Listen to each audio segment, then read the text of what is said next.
Hello, everyone. My name is Brian Cook. I am a senior in our and currently in our capstone class, and I want to share with you guys my experience with the New England Patriots. I was able to get an internship with them for training camp in the scouting department. So, without further ado, here is my senior capstone presentation: Analytics in the New England Patriots: A look into the scouting world of the NFL. As a former player and current high school coach in analytics, it has been an honor to be a part of the NFL and the New England Patriots. I am extremely lucky to have the connections I've garnered and blessed to have used my connections well.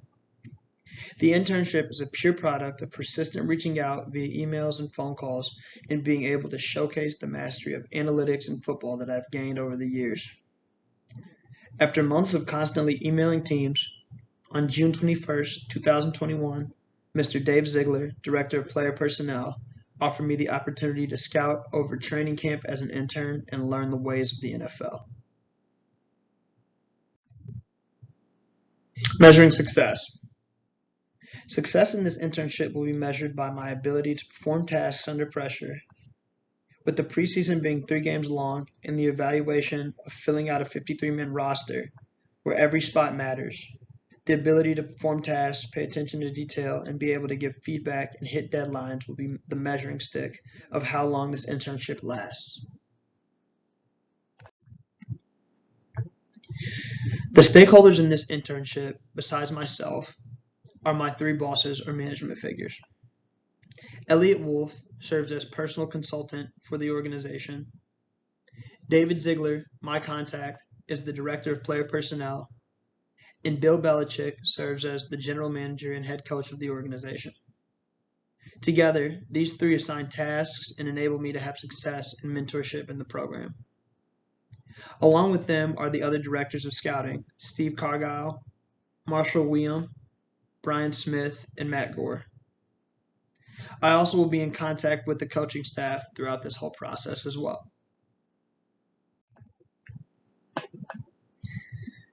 My task list from day to day changes frequently.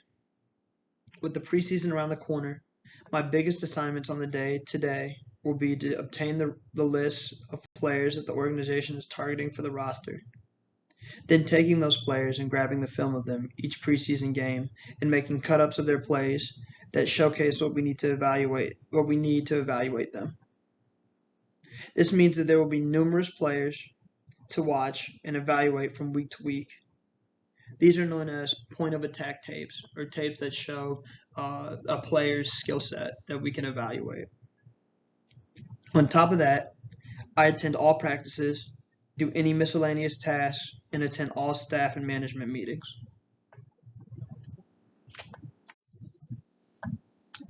The utilization of analytics. The use of analytics is very slim in New England. It is minimally used in contract negotiating, as well as to more specifically scout players and break down specific film clips. Coming off of utilizing Pro Football Focus for a lot of this program and my analytics background is a bit of a shock to me. New England relies on many old school ways to win and succeed in the NFL. And to their credit, if it ain't broke, don't fix it.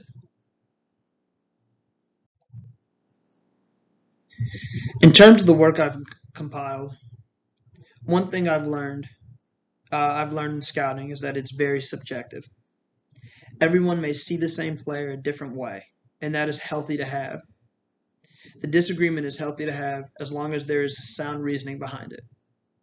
In the next few slides, I will show you a scouting report I've compiled on my observations of a New England player and an evaluation of how I would view a player from the blind eye.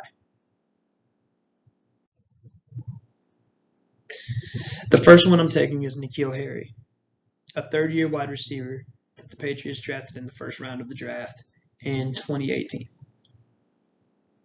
N'Keal Harry is a player that I've watched closely in training camp. He's entering his 3rd season with New England. This is a sample report, and basically on this report, I developed myself. It shows his measurables at the top. Height, weight, wingspan, arm length, all the same measurables he would have in the combine.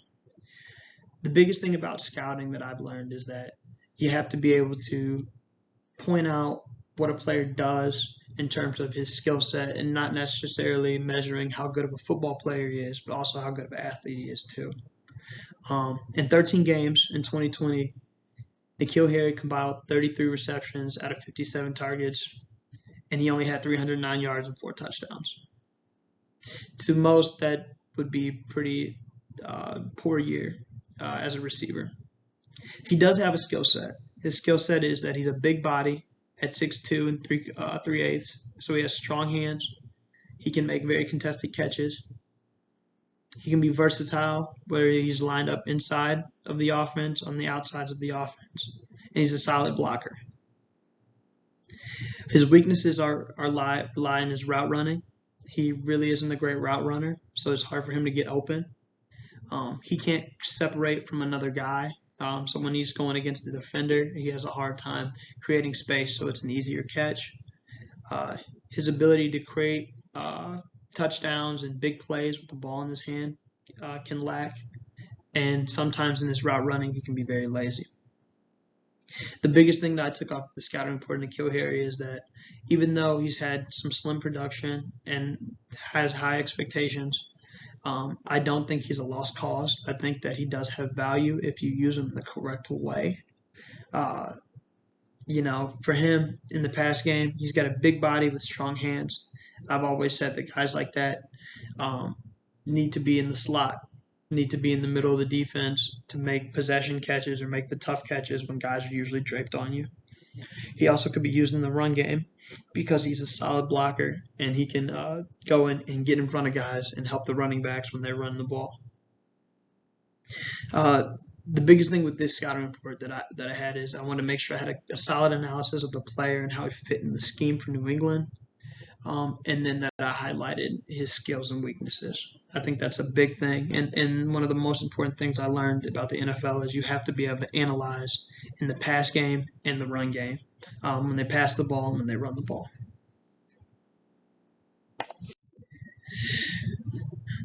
The eye test evaluation. So if I were to blindly look and watch this player without writing down anything like I did before and judge him based on his film, I'd say that Harry is an interesting prospect. We evaluate a receiver based on route running, explosiveness, hands, and the ability of this player to gain yards after the reception. Harry is an explosive player, but his lack of speed and separation don't allow him to be a threat to most defenses on the outside in an offense. His large stature and ability to make contested catches make Harry a possible nightmare inside at receiver against smaller guys such as safeties and smaller guys, that linebackers that can't necessarily keep up with him. The below average route running also hampers Harry, but he has had a better training camp so far than he's had in the past. Based on the film, I would give Harry a 4th receiver back-end roster grade. This means that while Harry may have value to this team, he is expendable in fighting for a spot or a role on the offense, in my opinion. Incorporating data into the evaluations. How the Patriots can continue to improve their department is utilizing analytics in their evaluation process to aid in decision making.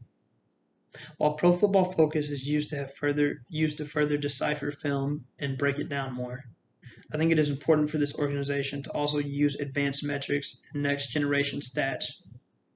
These metrics that track player movement, ball velocity, and other things can be used as a metric to enhance the specificities of what they may be looking for in a player. In conclusion, the Patriots organization is one of the most well-run organizations in all of football. And after being on the inside, I see why. The organization is thorough in all of its processes and is the definition of a do-your-job, hard-working environment. I learned a lot about my interests in the scouting process through this training camp, and I'll be looking for a career in this field or the professional coaching field in the future. I'm thankful for the process and thankful to Dave Ziegler and the rest of the staff for allowing me in the building And I can't thank my senior capstone professor, Dr. Smith, for allowing me to do this project and share what I've done and use it. So I just want to thank everybody for listening to this, and thank you again. Here's my references.